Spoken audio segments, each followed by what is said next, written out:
The idea of calling out, the army into the domestic confines of the United States seems uncalled for. As elected mayor, elected governor, are you telling me that you don't want public safety threats out of your communities? That is your number one responsibility, to protect your community. So smarten up and work with us.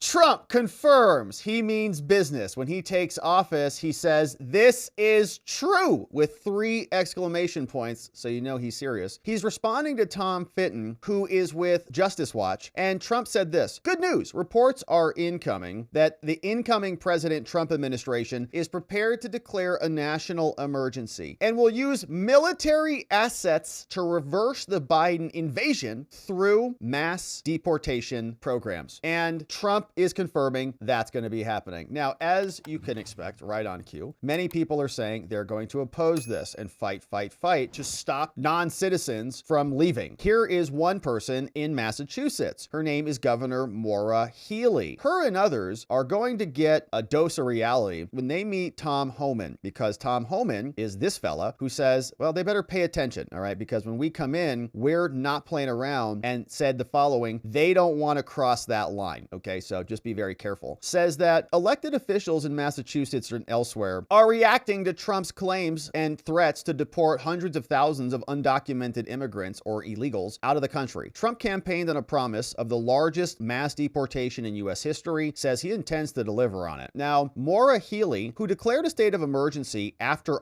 migrants came to her state, says something needs to be done, but she expressed concerns about communities being uprooted. Says, "I think it's absolutely appropriate that there be enforcement and deportation of individuals who commit crime. That's very important. We recognize it would be devastating if there were mass raids here and across the country that took out people that have been working in this country, families and kids." That's where they always go. Now, while Massachusetts is not a sanctuary state, it does have 8 sanctuary cities. Boston's mayor, Michelle Wu, called the attention to the Trust Act passed in 2014, saying, "We know that the fear of someone who might be coming from an immigrant family, not them reporting crimes or not speaking out, actually makes the community less safe." Cambridge is also a sanctuary city, and so they're gearing up to oppose Trump's efforts. This was another story from NBC News saying that Democratic governors vow to protect their states from Trump and his policies. And there's a growing list of blue state governors, including several 2028 people who are already planning legislative sessions and legal actions and other moves, and they're going to come out and fight Trump. Well, we'll see how that works out for him. ABC saying the same. The border czar is going to go to Mar-a-Lago to discuss the plan. That's Tom Homan. Now, he's tapped several hardliners to serve in these positions. Kristi Noem, you know she means business, was picked to be Homeland Security Secretary, pending Senate confirmation, and Tom Homan, the border czar, and he was out hitting the media saying, listen, we're not playing around. We come in office, all right? So just get ready for it. We saw these exchanges of governors who were saying that they are going to obstruct and insurrect the new administration. Here's what this sounded like. Wasting no time pushing back. Watch. I will not tolerate actions Katie that harm Hobbs from Arizonans, Arizona. that harm our communities, and quite honestly, divert resources from providing real security at our border. The idea of calling out, the army into the domestic confines of the United States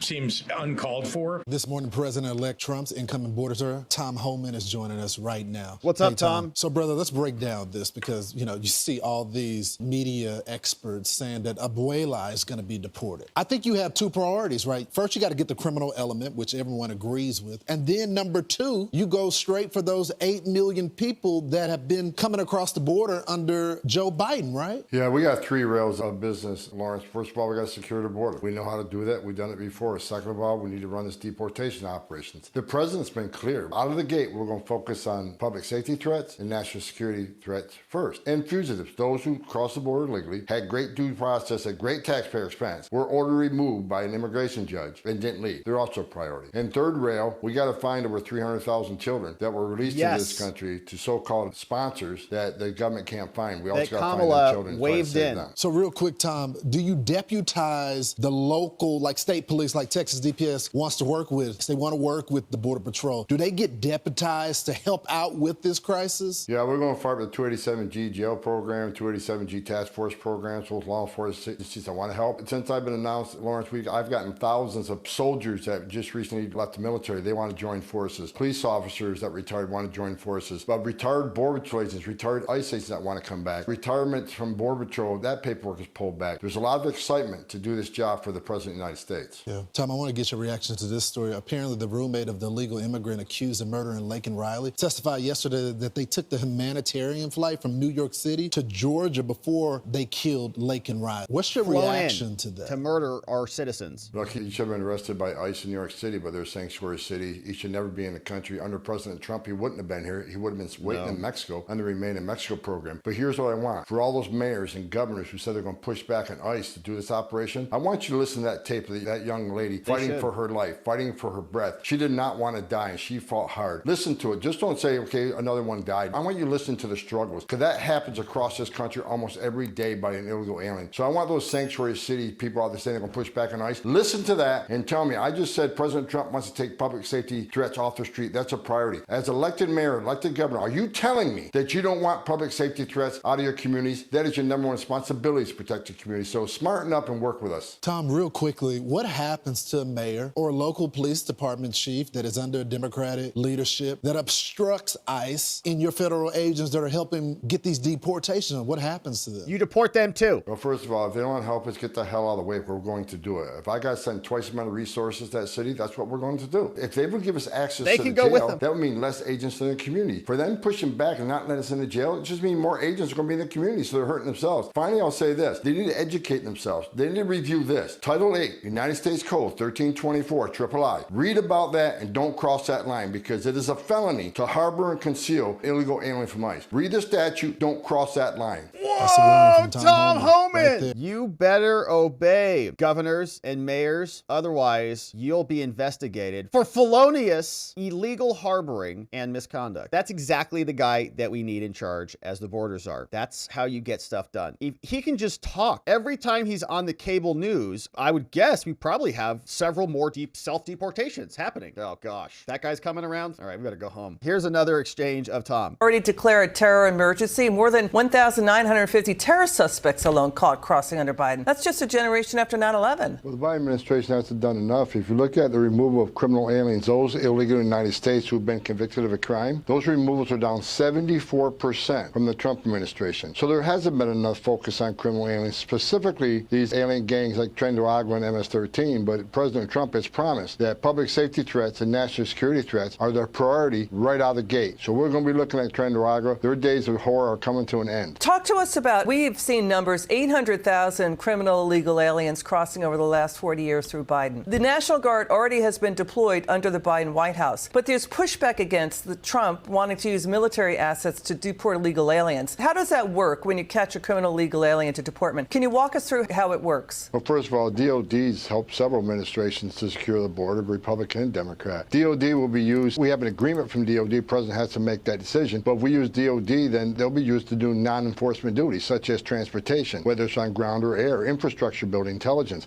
Things that would take a badge and gun and ICE officer that are doing these type of duties, takes them away from those duties, put them on the street, and let the military do those duties, because it doesn't require immigration authority. So there'll be a force multiplier to take more agents, put them on the streets where we need them. But look, we arrest a criminal animal, we take them into custody. They're put in detention, they're put in an ICE bed. While we make arrangements to the home country, they got to send us travel documents, they got to accept them as a national of their country. It takes several days, up to 2 weeks. So we detain them, put them on the next airplane out, and send them out. We're hoping DOD will help us with air flights, because there's a limited number of planes ICE has contracts with, so DOD can certainly help with air flights all across the globe. Tom, talk to us about how no other country in the world has had its border abused by illegal aliens like the United States. Absolutely not. We are in a world that I never thought we'd be in, Liz. Border Patrol has arrested, since Joe Biden's been in the White House, they have arrested people from 181 different countries. The whole world. That's almost every country in the world. Yeah, the whole world. And 46,000 Chinese nationals, males of military age. There's no way 46,000 Chinese did not leave China without the coordination and consent of the Chinese government. It just doesn't happen. So we got a lot of national security threats in this nation that we got to find. We got to get them out of here quickly. Let's go. Tom Homan not playing around. So great updates from him. Meanwhile, we have our president who was at the G20 and would have been a good opportunity for him to try to talk to some other people about them sending 180 of their citizens, 180 countries, sending their people into our country without any consequence at all. He could have done something about it, but he didn't. And so he was walking back to his airplane, and here is this poor poor media journalist screaming from the top of her lungs, "Please, just talk to us, Mr. President." For your birthday, will you talk to us, sir?